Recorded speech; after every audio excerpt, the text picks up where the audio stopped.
Christmas and welcome to the Court Jester. I am Cleopathenu, medievalist and storyteller, and I am here to bring you a story to help you digest all the Christmas food that you've been having for at least today. And to help you do that, I'm bringing you a story of gluttony.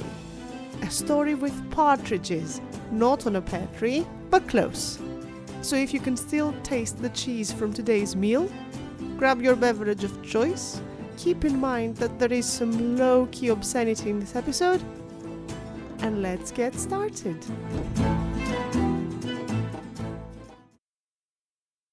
It was a happy day for the peasant of our story because on that day he found two, not one but two, partridges in a shrubbery and managed to capture them both.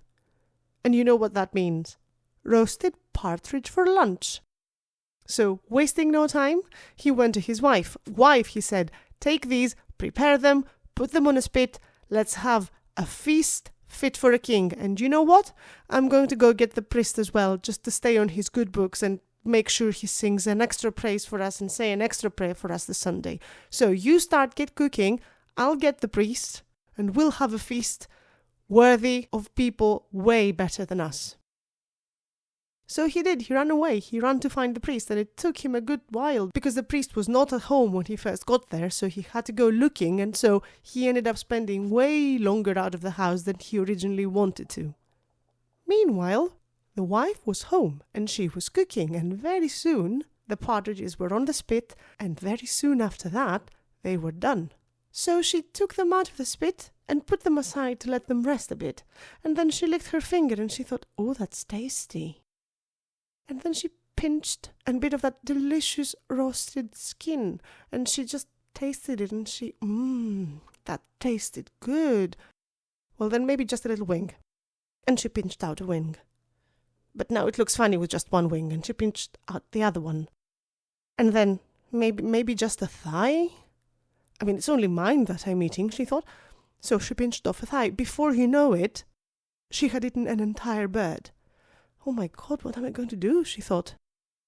Now he's going to come back with a priest, and I'll only have one bird for the both of them. I'm going to say that the cat came in and took it before I could do anything. So we can all three share one bird, right? Right, that's what I'm going to do. Maybe just the neck of the second one. And she's twisted the neck and pushed it in her mouth and shoved it down her throat. And before you know it, the second partridge was gone. Heavens, what have I done? She thought to herself. How am I going to cover up for this? At that time, her husband came back. Oh, this smells nice, he said, entering the house. Are you ready? Are these ready? The priest is not far behind. He should be here soon. So you won't believe what happened, she started saying. What happened? He said, looking at her very suspiciously. Well, the cat came in the kitchen and got both birds? No, I'm only joking. She changed her story last minute, saying that his eyes were going wild. No cat.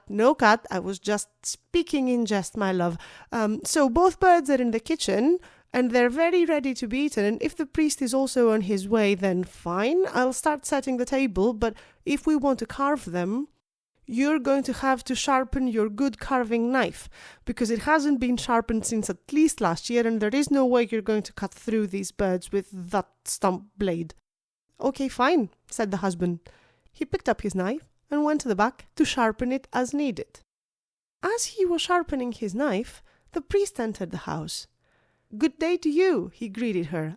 I was just invited for a lunch with partridges. Oh, Father, thank God you came to me first, said the wife. I don't know what's gotten into him. What do you mean? Said the priest. Did you see him in the back? He's sharpening his knife. Yes, I can see him. He's sharpening his knife to carve the meat, I'm assuming, said the priest. No, there is no meat. He lied to you. He said he's going to invite you here on the pretense that there are partridges, and he plans to cut your balls off. What? Yes, don't ask me why. I don't know what's gotten into him. All I know is this is what he's been talking about for the last week. So, there are no partridges. He wants to have your balls. He is sharpening his knife, and I think the best thing you've got to do is get out of here as fast as you can. Heavens, thank you for telling me, said the priest, and turned around and ran away, as fast as he could. Meanwhile, the husband finished sharpening the knife and went back into the kitchen to find his wife tearing her hair out. "What's happening?" he said. "You won't believe what that priest did. He just came in. He asked me, 'Where are the birds?' I showed him the birds, and he just took the both of them and ran away. Look at him. Look at how he's running." "Oh, that bastard!" said the husband, and set off to hunt the priest down and get back his birds. "Stop! Stop, you scoundrel!" he shouted as he was dashing off. "Stop, or I'll have them both!" The priest turned over his shoulder, saw him running towards him, brandishing a knife and telling him that he is going to have them both, and he was entirely convinced that he was talking about his balls. So no, he didn't stop. He ran. He ran as fast as he could, and the husband ran behind him, all the way shouting that if he gets his hands on him, he's going to take them away and keep them away, and he's never going to see them again. Finally, the priest managed to get into his house and lock himself up and bar the doors and make sure that no one can enter from door, back door, or window. The husband, disappointed, panting, returned to his house. "What on earth possessed him to take our birds?" he asked his wife. "I have no way of knowing," she said. "But I'll tell you one thing, I'm never inviting him for lunch again." "Well, there's nothing else to do now, I suppose," said the man, and very disappointed that his beautiful partridges were now belonging to someone else, he sat down for dinner with leftovers, much as you probably will be doing tomorrow. And this was the story of the two partridges. I hope it made you smile and it eased you through the very tough process of going through all the Christmas food. If you liked what you heard, please like, subscribe, and spread the word about the Court Jester. Tell all your friends about it. Follow us on social media. Come and talk about the podcast on any platform that you choose.